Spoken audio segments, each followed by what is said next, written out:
Pakistan remains engaged alongside our brotherly states in sincere efforts to resolve the crisis in the Middle East. Pakistan is making all-out efforts to bring the two parties to negotiating table and pave the way for peace and stability in the region. Pakistan will continue to offset spoilers using direct and indirect channels. Pakistan strongly condemns this attack. We are in contact with the relevant Saudi authorities, government of Yemen, to ascertain further detail. We are ready and willing to assist Saudi Arabia and other coalition partners in operationalization of this communique to preserve the safety and security.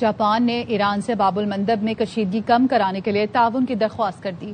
Japan کی وزیر اعظم نے ایرانی صدر Masoud Pezeshkian سے ٹیلی phone پر رابطہ کیا. ایرانی media نے بتایا جاپانی وزیر اعظم نے ایران اور عمان کے درمیان مذاکرات میں پیش رفت کا خیر مقدم کیا اور آبنہ ہرمز میں بحری آمد و رفت جلد بحال ہونے کی امید ظاہر کی. مسعود پزشکیان نے کہا ایران خطے میں بدامنی کا خواہاں نہیں. ایران نے کبھی بین الاقوامی قانون کی خلاف ورزی نہیں کی. ہمسایہ ملکوں سے تعلقات بہتر بنانے کے خواہاں ہیں. دونوں رہنماؤں نے رابطے جاری رکھنے اور دو طرفہ تعلقات مزید مضبوط بنانے کے عزم کا اظہار کیا. ایران کو خطرات کا سامنا ہوا تو خطے میں توانائی کے تمام نظام کو تباہ کر دیں گے. پاسداران انقلاب نے دھمکی دے دی. ترجمان نے کہا ایران کو پھر خطرات کا سامنا ہوا تو خطے میں تمام امریکی اور غیر امریکی توانائی سسٹمز اور انٹرنیٹ سے جڑا بین الاقوامی انفراسٹرکچر نشانہ بنائیں گے. دعویٰ کیا خلیج فارس میں اب ایک بھی امریکی جہاز موجود نہیں. جنگ سے پہلے اور دوران خلیج فارس میں امریکہ کے 30 سے 40 جنگی جہاز موجود تھے. بریگیڈیئر جنرل حسین محبی نے مزید کہا کہ ایران سے جنگ میں دشمن کو نقصان اٹھانا پڑا.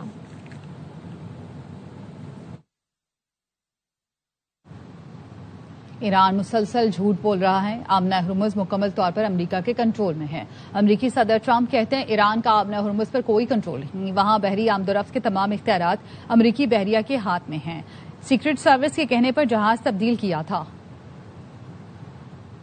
Trust Iran. I'm the last person to trust Iran. They've lied to me constantly. We have total control over the Hormuz Strait right now. They don't have control. We have total control. We own it. Ride on the airport catering truck in Turkey. Why did you need to do that? Well, it's only up to Secret Service. I just follow what they'd like to do. They wanted me to go on a different flight, a different plane. اور آپ کو بتائیں کہ وزیر داخلہ محسن نقوی کی ایرانی صدر مسعود پزشکیان سے ملاقات. وزیر اعظم شہباز شریف اور فیلڈ مارشل سید عاصم منی کا خصوصی پیغام پہنچایا. ایرانی صدر کو مکہ مشترکہ دفاعی معاہدے سے متعلق آگاہ کیا اور اس دفاعی معاہدے پر اعتماد میں لیا. صدر مسعود پزشکیان نے کہا ایران اور پاکستان کے گہرے تاریخی اور ثقافتی روابط تعلقات کی قیمتی بنیاد ہیں. دونوں ملکوں میں سیاسی، تجارتی اور سیکیورٹی تعاون کے وسیع امکانات موجود ہیں. وزیر داخلہ محسن نقوی نے کہا ایران اور پاکستان کے تعلقات مستحکم اور اٹوٹ ہیں. ایران کے ساتھ تعلقات ہمہ جہت بنیادوں پر فروغ دینے کا پختہ عزم ہے. مکہ مشترکہ دفاعی معاہدہ کسی ملک کے خلاف نہیں. کسی ایک ملک پر حملہ تینوں پر حملہ سمجھا جائے گا. ترک صدر رجب طیب اردوان کا عرب اخبار کو انٹرویو. کہا معاہدہ دفاع کو بڑھاتا ہے، کسی ملک کو نشانہ نہیں بناتا. معاہدے کے ذریعے خطے کے استحکام کی تاریخی ذمہ داری اٹھائی ہے. بنیادی اور اہم ترین مقصد باہمی دفاع کو مضبوط بنانا ہے. معاہدہ ان کے خواہاں تمام برادر ملکوں کے لیے کھلا ہے.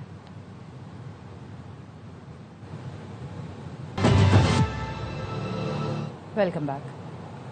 کراچی میں قتل نوجوان تاجر میر رضا کی تحقیقات میں پولیس کی روایتی سستی. گولی کس پستول سے چلی اب تک پتہ نہیں چل سکا. 5 روز بعد بھی جائے وقوع سے ملنے والے خول کا فورینسک نہ ہو سکا. ذرائع کا کہنا ہے سندھ پولیس کی واحد بالسٹک فورینسک مشین 3 سال سے خراب ہے. آئی جی سندھ کہتے ہیں خول کی تصدیق کے لیے امریکی سافٹ ویئر کی سالانہ فیس 73 کروڑ روپے ہے.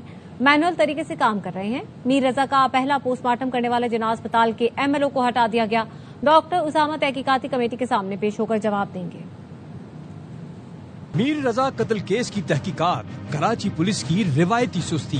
میر رضا علی کو لگی گولی کس پستول سے چلی اب تک پتہ نہ چل سکا. اس کیس میں بھی یہی گڑبڑ ہوئی ہے کہ جو بھی وہاں پر پہنچا ہے اس نے اس کیس کو اس طریقے سے نہیں دیکھا پولیس والے نے کہ یہ ہے کیا. ایم ایل او صاحب نے بھی اس کو آرڈنری سا لے کے دیکھیں کتنا بڑا فالٹ تھا. یہ ایک ایشو کے انٹری اور ایگزٹ کا جو زخم ہے اسی پہ پورا کیس گھوم گیا. جہاں پولیس کی اتنی کوتاہی ہے اتنی ہی ایم ایل او کی بھی کوتاہی ہے.